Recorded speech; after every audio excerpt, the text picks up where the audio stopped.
नमस्कार। जनता पॉलिटिक्स में आपका स्वागत है। बांग्लादेश में जो कुछ हुआ उससे आप सभी अनभिज्ञ नहीं हैं। मैं बांग्लादेश की स्थिति या राजनीति पर कोई चर्चा यहाँ नहीं करूँगी। वो अशांति प्रिय कौम है और वो कहीं भी कायदे से नहीं रह सकते, चाहे पाकिस्तान और अफगानिस्तान हो या कुवैत और फिलिस्तीन। मार काट खून खराबा ही उनकी प्राथमिक शिक्षा है, वो यही सीखकर बड़े हुए हैं। हम यहाँ चर्चा करेंगे भारत में पल रहे आस्तीन के सांपों की और हिंदुओं की स्थिति की। बांग्लादेश में राजनीतिक संकट हिंदुओं के लिए भयंकर तूफान लेकर आया। आंदोलन के नाम पर हिंदुओं के घर पर हमले शुरू हो गए। बांग्लादेश में मुट्ठी भर हिंदू बचे हैं। हिंदू समाज बंगाल में दशकों से त्रासदी झेल रहा है। मंदिरों को तोड़ना, आग लगाना, हिंदुओं पर हमला करना मानो मुस्लिम कट्टरपंथियों का रोज का काम हो गया है। लेकिन राजनीतिक संकट के बीच पिछले 1 महीने में बांग्लादेशी हिंदुओं के साथ जो हुआ वो शायद कभी नहीं हुआ होगा। चुन चुन कर हिंदुओं के घर पर हमला किया गया, घसीट कर घर से निकाल कर उनकी हत्या कर दी गई, महिलाओं को किडनैप कर बलात्कार किया गया। कितनी हिंदू महिलाएं और बेटियां इस्लामी कट्टरपंथियों का शिकार बनी, उसका कोई आंकड़ा नहीं है। इस हिंदू नरसंहार की न तो कभी जांच होगी, न कभी इसकी रिपोर्ट आएगी। दुख की बात यह है कि दुनिया को कभी इस नरसंहार का पता ही नहीं चलेगा, क्योंकि ये सब आंदोलन की आड़ में रचा गया खेल है। पिछले 2 दिन में जो फोटो और वीडियो बांग्लादेश से आए हैं वो रूह कपा देने वाली है। कोई कानून नहीं, कोई कोर्ट नहीं, कोई संविधान नहीं, कोई पुलिस नहीं। जिसकी जिम्मेदारी थी वो देश छोड़कर भाग चुकी हैं। पूरी दुनिया चुपचाप बांग्लादेश में हो रहे इस हिंदू नरसंहार को देख रही है। यूएन हो, वर्ल्ड लीडर हो, मानवाधिकार संगठन हो, सेलिब्रिटीज़ हो, सबके मुंह पर ताला लगा हुआ है। बांग्लादेश में हिंदुओं पर हुए हमले कोई मामूली घटना नहीं है। बाहर से जो दिख रहा है, अंदर की स्थिति उससे और भयावह है। हिंदुओं के साथ हमेशा यही होता आया है। पाकिस्तान आंदोलन की आड़ में बंगाल और पंजाब में 40 के दशक में करोड़ों हिंदुओं का सफाया किया गया। आज फिर आंदोलन की ही आड़ लेकर बांग्लादेश में हिंदुओं का सफाया किया जा रहा है। एक बात तो बहुत स्पष्ट है कि हिंदू इस दुनिया के लिए सबसे बेकार प्राणी हैं। अगर उनका नरसंहार होता है तो सभी की निगाहें बांग्लादेश पर नहीं होंगी। दुनिया इस पर ध्यान नहीं देगी। उन्हें बचाने के लिए कोई वैश्विक शोर शराबा नहीं होगा। सेव गाजा जैसा कोई आंदोलन पूरे विश्व में नहीं चलाया जाएगा। अतीक अहमद जैसे माफियाओं के लिए मुस्लिम देश कूद पड़ेंगे, चर्चा और आलोचना करेंगे, लेकिन सैकड़ों हिंदुओं के दिन दहाड़े सामूहिक नरसंहार पर किसी देश का मुंह नहीं खुलेगा।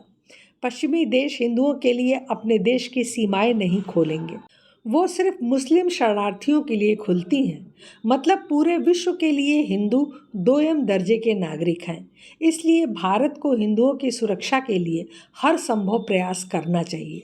यह दुनिया में उनका एकमात्र घर है। भारत के बाहर हिंदू अपने को सुरक्षित नहीं महसूस करते, लेकिन विगत कुछ वर्षों से, या यूँ कहें कि 2014 के बाद से धीरे धीरे यह पता चला कि हिंदू अपने देश में भी सुरक्षित नहीं है।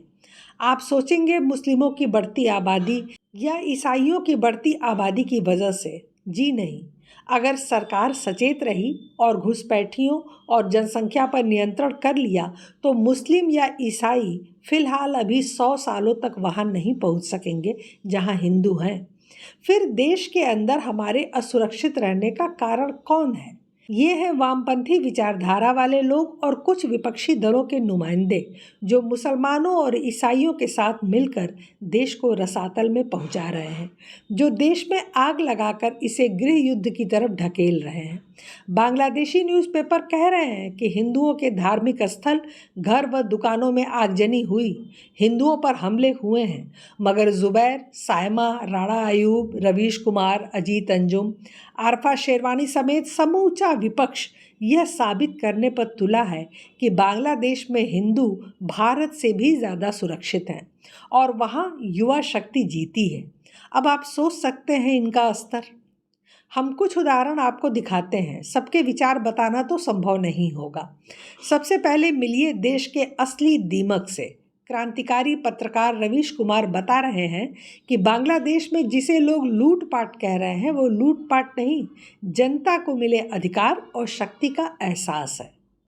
बांग्लादेश के टीवी चैनल दिखा रहे हैं कि लोग प्रधानमंत्री के आवास से कुर्सियां, सोफा सेट, अटैची, बैग वगैरह लेकर जा रहे हैं, घर के भीतर घुसे हैं या जामदानी साड़ी शेख हसीना की बताई जा रही है। लोगों ने उनके आवास से मछलियां, खरगोश और बकरी तक लूट ली हैं। क्या इसे लूट कहा जा सकता है? कई जानकारों का कहना है कि यह लूट नहीं है, बल्कि जनता को आज एहसास हो रहा है कि उसे अधिकार और शक्ति मिली है। यह तस्वीरें हमें प्राप्त हुई हैं। सोशल मीडिया में ऐसी अनेक तस्वीरें वायरल हैं। इस वक्त हालत यह है कि बांग्लादेश पूरी तरह से अनियंत्रित नजर आ रहा है। आप किससे पुष्टि करेंगे, किस बात की पता नहीं। मोहम्मद जुबैर जैसे दोगले हमेशा अपना नैरेटिव साधने में सफल हो जाते हैं, क्योंकि उनके साथ बड़ी संख्या में वामपंथी और कांग्रेसी रहते हैं। वो बांग्लादेशी जिहादियों के बचाव की पूरी कोशिश में जुटा हुआ है। जुबैर का कहना है कि बांग्लादेशी मुसलमान मंदिरों की रक्षा कर रहे हैं, लेकिन इस दोगले आदमी ने यह नहीं बताया कि बांग्लादेशी मुसलमान मंदिरों की रक्षा किससे कर रहे हैं, आतंकवादी मुसलमानों से या बलात्कारी मुसलमानों से या फिर कबीलियाई दरिंदे मुसलमानों से। मंदिरों को मुसलमान से ही तो बचाया जा रहा है। लाखों की संख्या में मुसलमान मंदिरों को तोड़ रहे हैं और अभी तक 50 के आसपास मंदिर तोड़े जा चुके हैं, लेकिन यह मजहब के आधार पर उनका बचाव कर रहा है। यही है इस कौम की विशेषता। अब लल्लन टॉप जैसे बड़े चैनल की दशा देखिए, इनसे मिलिए। ये लल्लन टॉप में सीनियर असिस्टेंट एडिटर हैं, लेकिन ये लंपटों की भीड़ को युवा शक्ति की संज्ञा दे रहे हैं। एक बुजुर्ग महिला के अंडरगारमेंट्स को खुलेआम लहराना तानाशाही का अंत है। यही सिखाता है इस्लाम। लोकतंत्र एवं युवा शक्ति की जीत का दावा करने वाले बताएंगे कि महिलाओं के अंतःवस्त्रों का प्रदर्शन करना किस श्रेणी में आता है। अभिनव पांडे ने एक लंबी चौड़ी पोस्ट डाली जिस पर पब्लिक ने उन्हें खूब लथाड़ा। वो लिखता है कि शेख हसीना भारत की दोस्त रही हैं, मगर क्या इससे सब माफ़ हो जाता है? बेईमानी से चुनाव जीतना, लोकतंत्र को विपक्ष विहीन कर देना, 200 से ज़्यादा छात्रों को गोलियों से भुनवा देना, उन पर गाड़ियाँ चढ़वा देना सिर्फ अपनी सनक में, फ्रीडम फाइटर के नाम पर कोटा देकर अपने लोगों को नौकरियाँ देना, विरोध होने पर प्रदर्शनकारियों को एंटी नेशनल कहना, फिर क्रूरता की हदों को पार करके दमन चक्र चलाना। अब अभिनव पांडे जैसे धूर्तों को बताना चाहिए कि चुनाव में धांधली होने का इस्कॉन मंदिर जलाने से क्या संबंध था। आरक्षण देकर अपने लोगों को बिठाने का उनके अंतःवस्त्रों को पब्लिकली हवा में लहराने से क्या संबंध था। अगर छात्रों पर सरकार ने गोलियां चलवाई तो वहां हिंदुओं के घरों और मंदिरों में आग लगाने से इसका क्या संबंध था। मुस्लिम सरकार ने कुछ गलत किया तो हिंदुओं की हत्याएं और बलात्कार क्यों हो रहे हैं? है कोई जवाब इन घटिया निर्लज्ज बिकाऊ मीडिया वालों के पास? ये किसे जस्टिफाई कर रहा है? इंदिरा गांधी ने चुनाव में धांधली की थी और जब इलाहाबाद हाईकोर्ट ने पीएम पद से हटने को कहा तो आपातकाल लगा दिया था। तब तो भारतीय जनता को इंदिरा गांधी का भी वही हाल करना था। देश में तोड़ फोड़ मचानी थी, घरों में आग लगानी थी, धर्म स्थलों को फूंक डालना था और इंदिरा को देश से बाहर खदेड़ देना था। मतलब भारत की जनता मूर्ख थी जो इंदिरा को चुनाव में हराया था। लोकतंत्र इसी को कहते हैं। लेकिन लल्लन टॉप और रवीश कुमार जैसे धूर्त और बिकाऊ लोग ही गलत को सही ठहराकर आतंकवादियों को जस्टिफाई करते हैं और उनको और गलत करने के लिए उकसाते हैं। अब कतर के अल जजीरा के लिए काम करने वाले वाजिद खान नामक पत्रकार को देखिए, जो कहने को भारत में रहता है, यहीं का खाता है। वो लिखता है कि सब ताज उछाले जाएंगे, सब तख्त उछाले जाएंगे, बस नाम रहेगा अल्लाह का। आप सोच सकते हैं इसकी मानसिकता और ये चाहता क्या है। कुछ और मशहूर चैनल वालों के विचार भी जान लीजिए। यह दिबांग और संदीप चौधरी दोनों भयानक देश विरोधी किरदार हैं। एबीपी न्यूज़ का दिबांग कह रहा है कि आप इस मोह से हटिए कि वह बांग्लादेशी हिंदू हमारे हैं, उनको मरने दीजिए, वह बांग्लादेशी हैं, हमें उनसे क्या लेना देना। उनके बारे में सोचिए। इसीलिए मैं कह रहा हूं कि आपको इस मोह से हटना पड़ेगा कि वो हिंदू हमारे हैं, वो बांग्लादेशी हैं, बांग्लादेशी नागरिक हैं। आप जब तक ये रवैया नहीं अपनाएंगे आपको मुश्किल आएगी। इस तरह से हालात को आप अपने काबू में करके नहीं चला सकते। तो 71 मतलब में जो हुआ वो हुआ।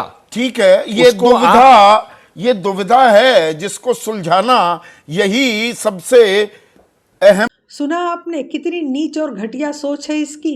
ये एबीपी न्यूज़ है।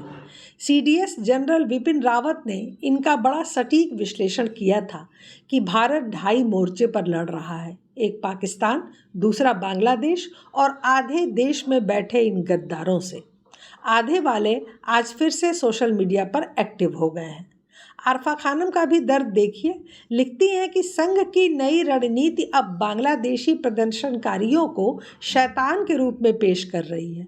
उन्हें तानाशाह हसीना से कोई समस्या नहीं, लेकिन वे लोकतांत्रिक सत्ता से नफरत करते हैं। वास्तविकता यह है कि देश विदेश में किसी भी लोकतांत्रिक अभिव्यक्ति से वे नफरत करते हैं। इसका मतलब है कि इस तरह की घटिया और निम्न स्तरीय अभिव्यक्ति से सबको प्यार करना चाहिए, बांग्लादेशी जिहादियों की सराहना करनी चाहिए। सोचिए ये भारत में समय आने पर क्या करेंगे। भारत के लिबरल बांग्लादेश के तख्ता पलट से खुश हैं। अनेक लोग पीएम मोदी को भी चेता रहे हैं, जब पूरी शक्ति झोंकने के बाद भी चुनाव नहीं जीत पाए तो उनको अब तख्ता पलट चाहिए। यह बौखलाहट की पराकाष्ठा है।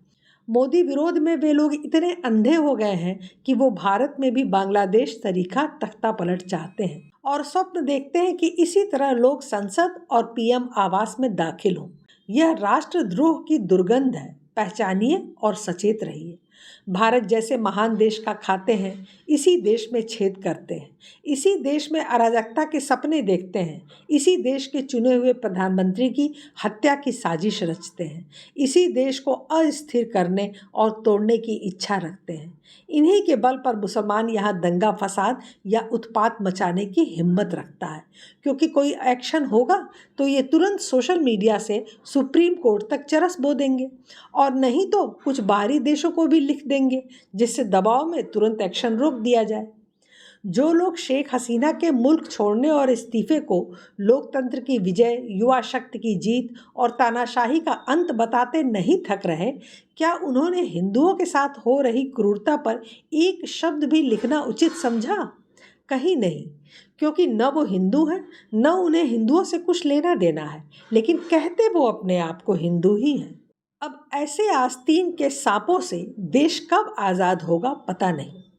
कहने को युवा क्रांति हुई है, नाराज़गी सरकार से थी, बेरोजगारी से समस्या है, शेख हसीना तानाशाह है, तो हिंदुओं का घर क्यों जला? लड़ किससे रहा है और मर्डर और रेप किसका कर रहा है? बांग्लादेश में कोई क्रांति नहीं हुई है। इस्लामी आतंकवाद ने बांग्लादेश पर कब्जा कर लिया है, यही एक लाइन का सच है। फिलिस्तीन पर छाती पीट लेने वाला पूरा इंडी गठबंधन अब बांग्लादेश के हिंदुओं पर हो रहे अत्याचार पर खामोश है। एनआरसी आई भी नहीं, वक्फ एक्ट में बदलाव का बिल आया भी नहीं, लेकिन लाइन में लगकर मुसलमान का रहनुमा दिखने की मार मचा देने वाले लोग अब हिंदुओं पर आए संकट के मामले में बिल में घुसे बैठे हैं, और इसका जिम्मेदार सिर्फ और सिर्फ हिंदू है, क्योंकि उसने जातियों में बंटकर अपने वोट की कीमत इतनी कम कर ली है कि उसकी राजनीतिक हैसियत यही होनी ही थी। आखिर ये मानने में क्या जाता है कि मुसलमान हैं दंगाई और हिंदू हैं पीड़ित?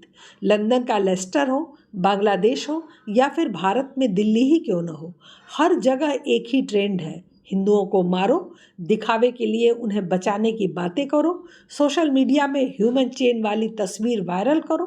तो ऐसा कब तक चलेगा? एक बात बहुत अच्छे से समझ लीजिए कि भारत, पाकिस्तान और बांग्लादेश का बायोलॉजिकल डीएनए तो एक है, आपस में रिश्तेदारियां भी हैं, कोई बहुत भारी भिन्नता नहीं है। फिर क्या कारण है कि भारत में लोकतंत्र सुदृढ़ रहता है पर वहाँ लोकतांत्रिक मजबूती व स्थिरता नहीं रहती? एक ही कारण है और वो है कल्चरल डीएनए। जिस दिन आप हिंदू संस्कृति को छोड़ देते हैं उस दिन आपका बायोलॉजिकल डीएनए कल्चरल डीएनए में बदल जाता है और डेमोक्रेसी पर संकट आ जाता है। और यह सिर्फ बांग्लादेश में ही नहीं दिख रहा है, भारत में भी जो भी इलाके कट्टरपंथी ताकतों के हाथ में हैं, वहाँ पर कितनी उदारता और वास्तविक डेमोक्रेसी की मूल भावना बची है वह देश जानता है। आप केरल, कश्मीर और बंगाल को याद कर सकते हैं। किसी ने लिखा कि अच्छा हुआ बांग्लादेश की प्रधानमंत्री शेख हसीना ने अपना विमान कोलकाता में लैंड नहीं करवाया। अगर शेख हसीना कोलकाता में आती तो ममता बनर्जी उन्हें गिरफ्तार करवा के वापस बांग्लादेश की अराजक भीड़ या फौज को सौंप देती। शायद यही कारण है कि उन्होंने योगी आदित्यनाथ के शासन वाले गाजियाबाद में उतरना उचित समझा, जहां कट्टरपंथी भी कांपते हैं। बात में दम है। बंगाल आज किसी के लिए सुरक्षित नहीं बचा है। जो लोग मुजीबुर रहमान की मूर्ति तोड़े जाने को लोकतंत्र और युवा शक्ति की जीत बता रहे हैं, क्या वो भारत में महात्मा गांधी की मूर्ति तोड़ी जाएगी तो इसकी प्रशंसा करेंगे? उनके लॉजिक के हिसाब से तो भारत में भीड़ महात्मा गांधी की मूर्ति को तोड़ डाले तो इसे तानाशाही का अंत बताया जाना चाहिए। क्यों? सही है ना? कायदे से भारत को बांग्लादेश के सभी हिंदुओं को स्थायी शरण देनी चाहिए और बदले में सभी बंगाली मुसलमानों को उनके सेकुलर समर्थकों के साथ बोनस के रूप में बांग्लादेश भेज देना चाहिए। जो कट्टरपंथी जिहादी महिला के अंडरगारमेंट्स, ब्लाउज, साड़ी को भी नहीं छोड़ पाए, वो एक महिला को छोड़ देते? इनके चेहरों के हाव भाव देखकर क्या लगता है आपको? वो आंदोलनकारी नहीं, आतंकवादी हैं। वो छात्र नहीं, अपराधी हैं। वो आम जनता नहीं, कट्टरपंथी हैं। वो हत्यारे हैं, वो आगजनी करने वाले हैं। और हम में से जो भी अपने एजेंडे के लिए उन्हें, उनके कृत्यों को जायज़ ठहराने की कोशिश करेगा, वो भारतीय तो क्या इंसान कहलाने लायक भी नहीं है। आज के बांग्लादेश में बिना किसी वजह के हिंदुओं के साथ जो कुछ हो रहा है वह सिर्फ एक पृथक घटना नहीं है, यह एक प्रवृत्ति है। इस पर सेकुलर सन्निपात से बाहर निकलकर तर्क संगत ढंग से सोचने की ज़रूरत है। 1947 तक पाकिस्तान बांग्लादेश ही नहीं, काबुल में भी हिंदुओं और सिखों की संख्या और स्थिति बहुत मजबूत थी। लाहौर, कराची ही नहीं, काबुल में बिजनेस में भी उनका भारी कंट्रोल था। लेकिन आज स्थिति क्या है? सब जगहों से या तो खत्म हो गए हैं या नाम मात्र के हिंदू सिख बचे हैं। बहुत दिन तक सुनाया गया कि कुछ बात है कि हस्ती मिटती नहीं हमारी। अब काबुल, रावलपिंडी तो छोड़िए, चिटगांव से लेकर सिलहट तक बस्ती दिखती नहीं तुम्हारी। सीएए में धार्मिक आधार पर प्रताड़ित होकर भारत की नागरिकता चाहने वाले 80% से ज़्यादा ओबीसी और SC/ST समुदाय के लोग हैं। जो राजनीतिक दल भारत में अपनी राजनीतिक रोटी SC/ST OBC के नाम पर सेक रहे हैं, उन लोगों को यह दर्द समझ में नहीं आता जो बांग्लादेश में मारे जा रहे हैं। वे सीएए का विरोध करते हैं, यानी हालात के मारे इन हिंदुओं को भारत में शरण न दी जाए, क्योंकि इससे उनके विशेष वोट बैंक को दुख पहुंचेगा। आज बांग्लादेश में जब कट्टरपंथी इस्लामवादी हिंदू महिलाओं के साथ बलात्कार कर रहे हैं, हिंदुओं की हत्या कर रहे हैं और हिंदुओं के घरों और मंदिरों को जला रहे हैं, तो वो ये नहीं कह रहे हैं कि यादव जी को मत मारो, पंडित जी एक तरफ हट जाओ। आप हिंदू हो, उनके लिए यही काफ़ी है।